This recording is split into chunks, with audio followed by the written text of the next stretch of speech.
Good evening, Rockets fans. And if you're not a Rockets fan, y'all better get with the program, man. We had a great win last night. It's a great showing of chemistry, especially in the first half, man.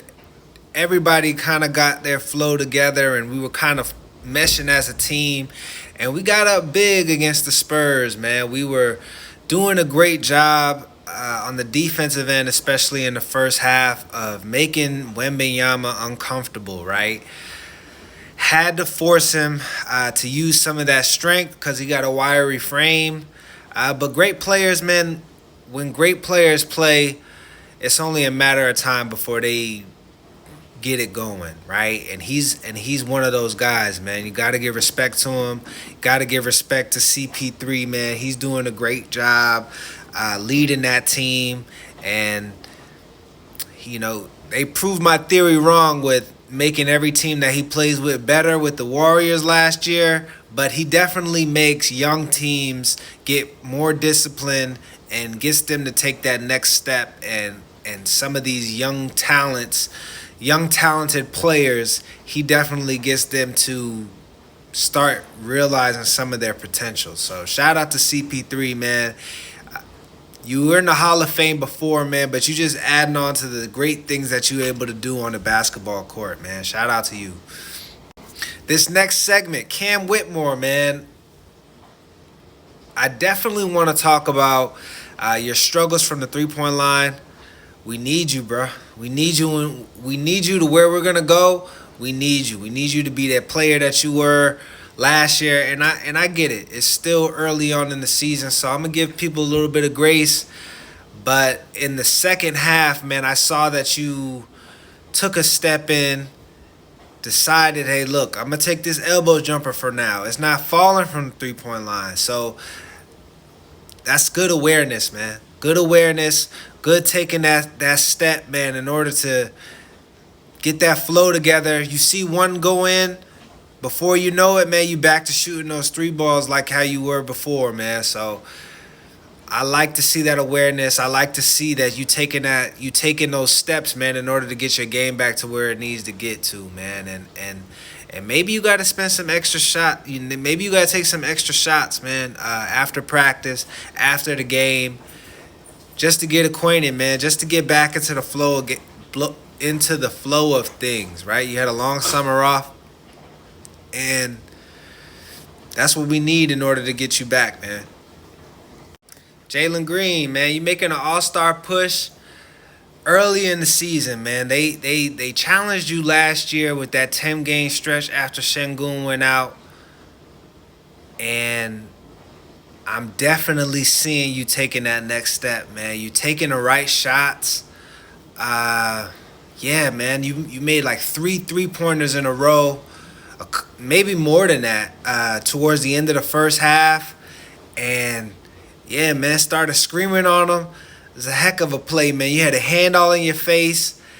And, man, you starting to put fear into these dudes' hearts, man. And I'm loving it. And I just need to get some of your teammates, man, to just come along with you for this ride, man, and feed off of the hot hand, right? We're starting to see Jalen Green taking that next step right in front of our eyes.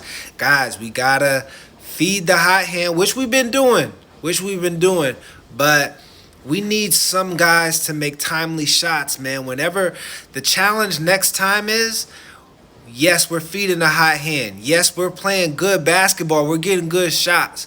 But we need other guys to take timely shots and make timely shots in order to complement Jalen Green whenever he's having his great games. So there's a lot more to feeding off the hot hand than just giving him the ball and clearing out the way, right? But we're taking that next step. We're doing the right things that we need to do, man. And shout out to Jalen Green, man. Player of the game, Jalen Green, with a special shout out to Fred VanVleet. This next segment, man, making me so proud, man. Jabari Smith Jr. When I'm telling the other guys that they got to come along, I'm not talking to you, man. You are coming along great, man. Building off of foundational blocks that we were building last year, man. When I'm talking about ball handling, I'm talking about plays like this, man. Facing up against the defender, one dribble, getting right into that pretty jump shot that you got, man. So I'm loving to see it. I'm loving to see it, man. I'm loving to see it. You making timely shots at the end of the game. Just gotta build off of it, man. Take somebody off the dribble one time, but like I said, this is one of those things where, yeah, you get the you catch and shoot, right? You playing off of your teammates and you letting them create for you. But then sometimes you're gonna have to. There's gonna be a time where we may struggle, and the focus is on Jalen Green, and then you may have to. Hey, look, I may need to take 1-2 dribbles, get into my jumper. So these plays like this is what we're going to have to ask of you more often, especially when we're struggling and there's a lid on the basket like how it was in the second half of against the Spurs, man. Shout out to Jabari Smith Jr., man. You had a great game. Finished with 17 points, man. Jalen Green finished with 36. Jabari Smith Jr. finished with 17 points, man, and a heck of a highlight. If you don't hear from anybody else, man, you're going to hear from me, man. I shouted as soon as I saw this play. This segment, Şengün, you've been struggling, man. You've been struggling as of recently. 12 points, 12 rebounds.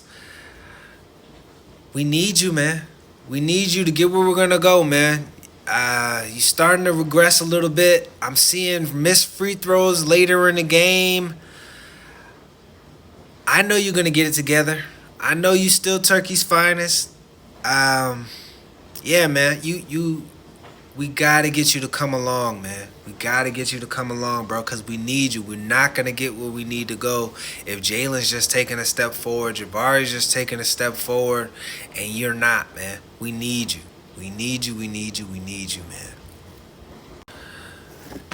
Next game we play against the Mavericks. This is gonna be a critical game, man. Critical game for the coaching staff. Last year, man, we got to see Luka Doncic get exposed, man. We got to see that he is not good on switches. You get to him on a switch, and you turn that corner. Full head of steam going to the basket, and you got him as the only defender between you and the rim, and I'm not sure if he wants to defend it, if he runs away from it, what he wants to do, but that's definitely a weakness when it comes to playing the Dallas Mavericks. Boston Celtics, they exposed it. They won a championship off of it. This dude, he wants no smoke when it comes to pick and roll defense. Somebody getting a full head of steam going towards the basket. He wants no smoke. Let's see if we can take advantage of it. Jalen Green, I'm talking to you. I'm talking to Fred. I'm talking to all of the ball handlers on our team. Amen Thompson. Amen. Let's take advantage of the things and the film that has already been put out there. Until they fix it, man, we got to take advantage of it. We got the Dallas Mavericks for 4 games. 4 games, and this is just game 1. So until they fix it, which I haven't seen them fix it, let's take advantage of it, y'all. And what's for the birds, man? Again, last year, man, we've been challenging the team to play 4 quarters worth of good basketball. We still have not seen that, man. What's for the birds? Second half offense. It was horrible, man. Jalen Green got cold, and it just seemed like the rest of the team just fell apart. That's what led us back. That's what led the Spurs back into the game. We were up 20. If we would have lost that game, then we would have been having a different conversation. But we cannot go this long of a stretch without scoring the basketball, without getting good offense, man. They're getting great offense, and we're getting bad offense. That's not a combination for winning. All right, y'all. Peace. I'm Trent is famous. Ooh, I'm Trent is famous.